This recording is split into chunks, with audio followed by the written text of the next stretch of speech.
You're so loud about the fact that you care about Black lives and you got BLM in your bio. But last summer during the protest, you got a poster that says, I love black dick, so therefore I must support Black lives.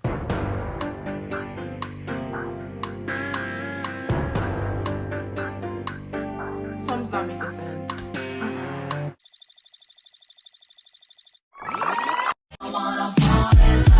Nope.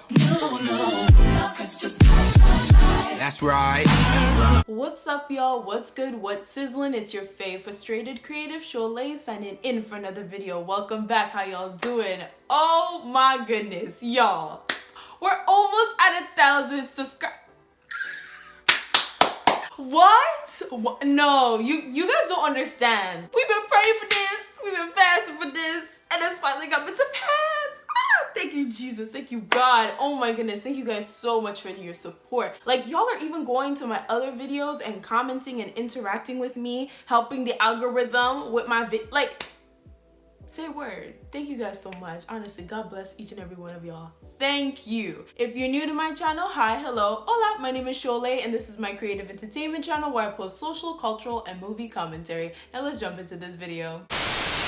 As we're in the era of fast news, social unrest, and the need for people to stand up for what they believe in our society, there also has been an increasing amount of people who just talk the talk but don't walk the walk. And this term can be referred to as performative activism. A quick definition to performative activism can refer to activism that is solely based on increasing one's social capital rather than one's devotion to the actual cause. This is closely related to surface level activism, or as some could say, slackatism.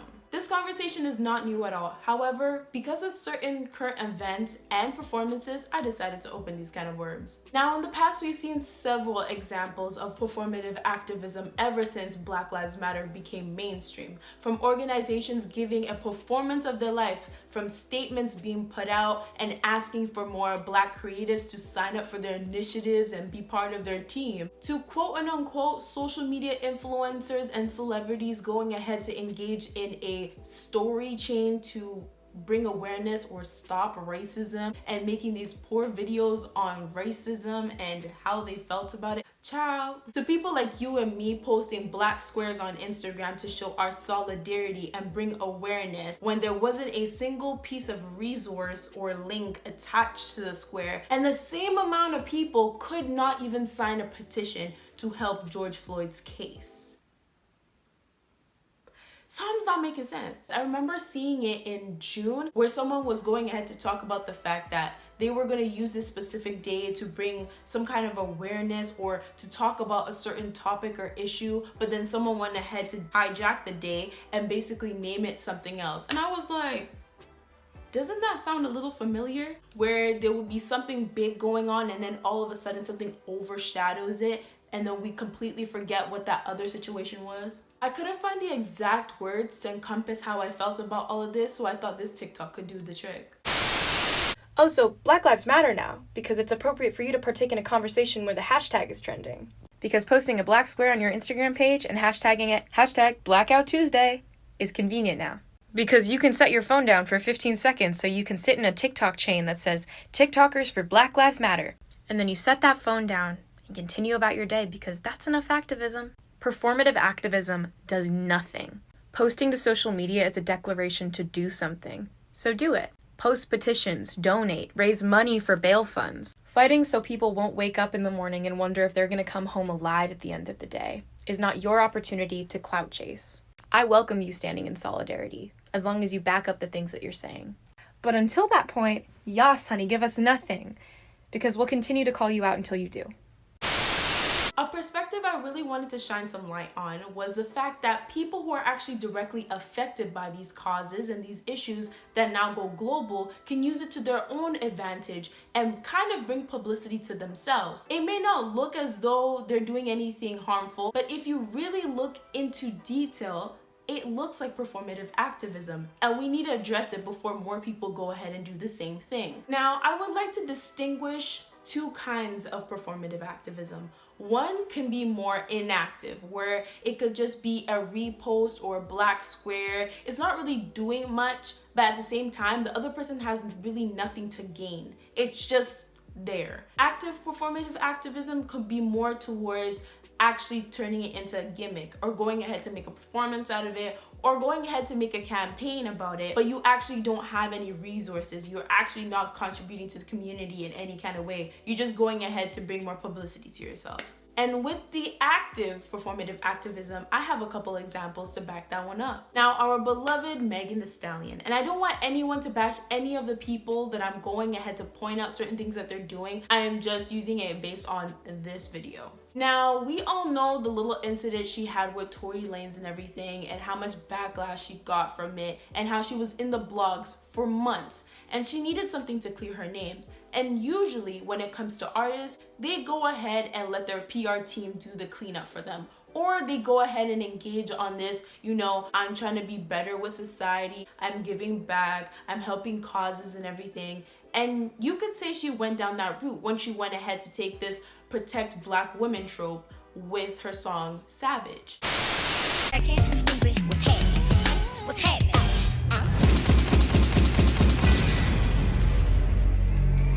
The most disrespected, unprotected, neglected person in America is the black woman. We need to protect our black women and love our black women.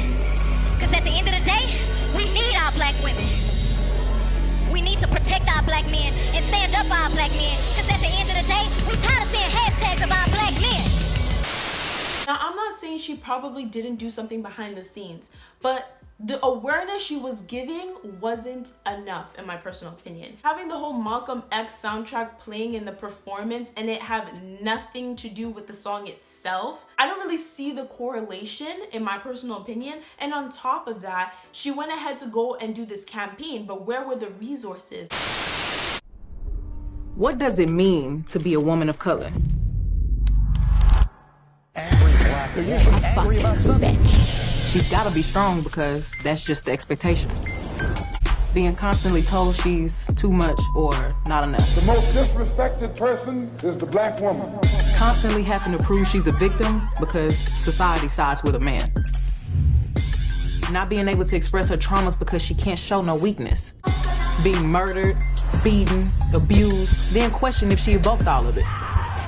Is left out on the street, but becomes the flower that grows from the concrete. Who taught you to hate yourself from the top of your head to the soles of your feet?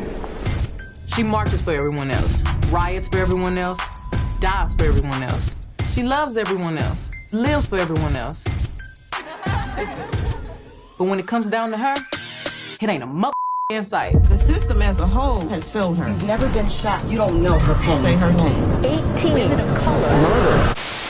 It looked like she wanted to go ahead and get the public sympathy, as Tory Lanez at that time was spinning the narrative to make it seem as if it was her who instigated the incident between the two of them. It looked like she wanted to go ahead and kind of be the Denzel in distress, and that's honestly what it looks like to me as a PR student. I'm not saying what she did was 100% wrong. Of course, garnering society's sympathy towards you does help your case, but at the same breath, when you're going ahead to use a protect black women trope, it is more than you at this point. So therefore, it looks like, what are your true intentions? Are you using this to help others, or are you using it as publicity for yourself? After the whole performance and the initiative in October, we didn't hear anything about it anymore. Correct me if I'm wrong in the comments, but after that whole performance and the initiative, did we see any resources? Did we see any links? Did we see her actively go ahead and help out this cause after that time?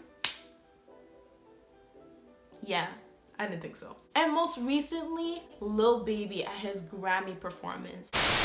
Can't change overnight, but we gotta start somewhere. Might as well go ahead and start here. We done had a love for a year. I'ma make it count while I'm here. God is the only man I fear. It's a problem with the whole way of life. We can't change overnight, but we gotta start somewhere. Might as well go ahead and start here. We done had a love for a year. I'ma make it count while I'm here. God is the only man I fear.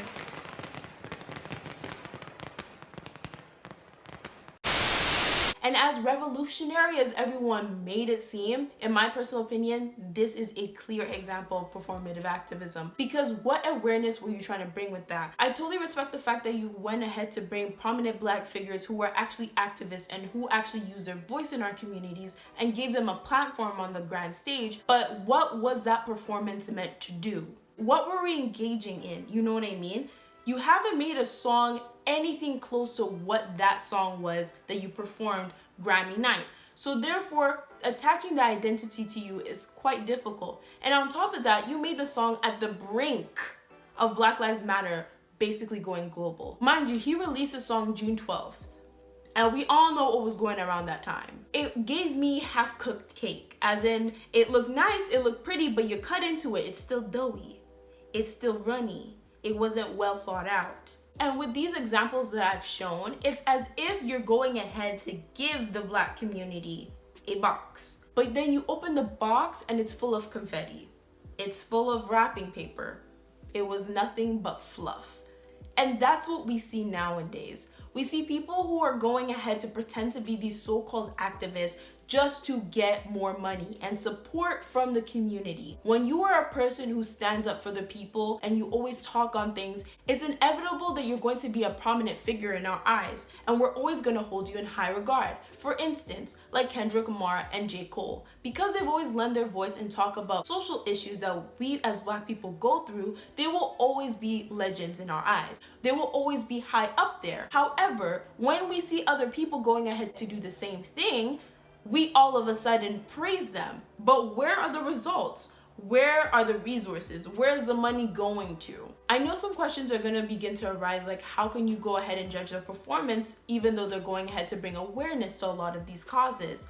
Yes, indeed they're bringing awareness, but activism is empty if you don't have any resources linked to it.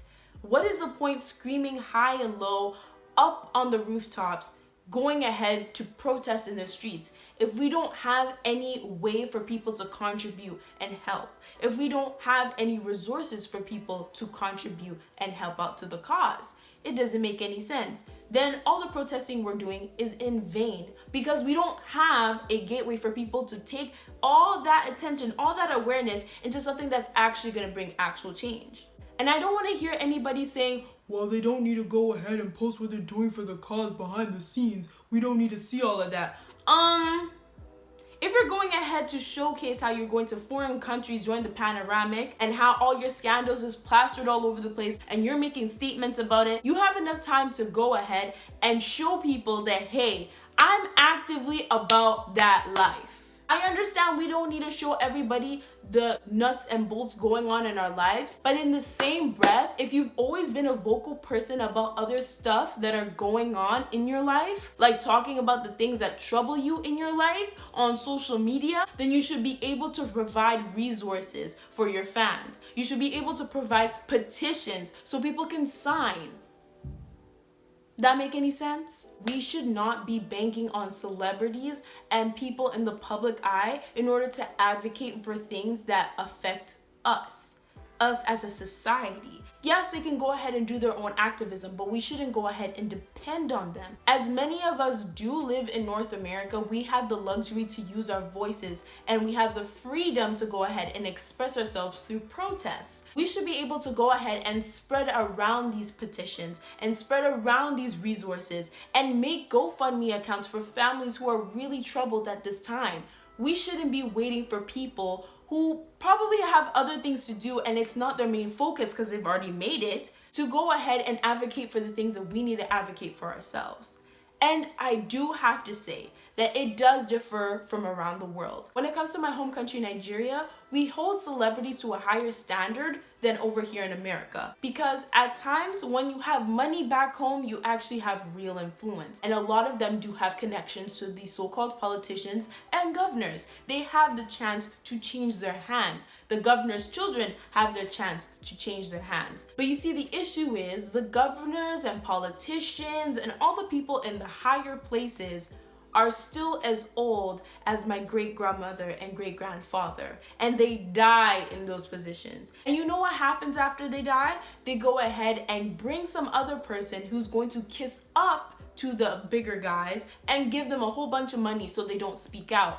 Or they go ahead and get the politician's child to stand in place of their father, and because they've been cushioned all their life by money and luxury and living abroad and living in nice houses, they don't exactly know what to do in those positions when they're given to them. That's why when you see the same agitation going on in countries like Nigeria, Senegal, Uganda, it seems that there has to be so much bloodshed in order for things to happen, because the government does not listen to the people. The minute they get money in their pockets and they're sending their children abroad and they're taking care of their wives and all the land that they have, they're good to go. They don't actually care about the people. God, please don't let this get me killed. However, in America, the reason why things are different is because minorities are not taking the higher positions. Majority of the higher positions are taken by older white males who can be sheltered in their position of ignorance and not need to go ahead and think of the people. They're good with their nice homes. They're good with the money and the golf that they do every Thursday afternoon with their buddies. They have the luxury of going ahead to do whatever they want. But for us, the people, because we don't have people who look like us, who are representing us in the government, that's the reason why things are like this. And they're also old. They don't understand. We as a people need to stand together and rise up to the cause. I'm so proud of how we've been able to do things in the past, but we need to be able to strategize more and figure out how we can utilize social media more to our advantage when it comes to actual activism. And I'm pretty sure everyone remembers in the past what Malcolm X said in not relying on people who are in the public eye and celebrities and people who are in sports to advocate for these issues, because at the end of the day, they're gonna be caring about what's in their pockets. It's only a few people in the public eye who actually care about those kind of things. But majority of people, if it doesn't fit their aesthetic, they're not gonna listen. They're not gonna talk about it. But in my personal opinion, I feel like it's socially irresponsible, because a lot of the demographic deals with these kind of things, deals with these kind of issues. So you're choosing not to speak on things because they don't fit on your aesthetic and because it doesn't personally involve you. Y'all was so quick to talk about Black Lives Matter, but when it was NSARS and your people are also involved with that, it didn't fit your aesthetic, so you didn't talk about it. Oh, all right. But let me just leave that at that. I'm going to leave some links and resources down below and how you can go ahead and help people in other communities by rendering your dollars and your signatures to help them. At the end of the day, we all hold a social responsibility to one another, and we all need to stand up to the cause regardless if it fits our aesthetic or not. And do it responsibly and be smart, and don't perform in performative activism. Yeah, that's it. If you've gotten to the end of this video, thank you so much. I appreciate each and every one of you. And also let me know down below, what are some of your favorite artists at this time? Gavion definitely got my heart in grips. I'm not even gonna lie. He is absolutely exquisite. Well, I wouldn't say he's a newer artist. He actually came out like, what, last year? But anyways, let me know down below. Be sure to like, comment, and subscribe down below and let me know some of your thoughts. Alright y'all, it is your Faith Frustrated Creative Show late signing out of this video. And remember, God made you special and he loves you very much. And you could do anything you set your mind to, with Christ of course. Alright y'all, peace. You know what I'm talking about? Bring it back.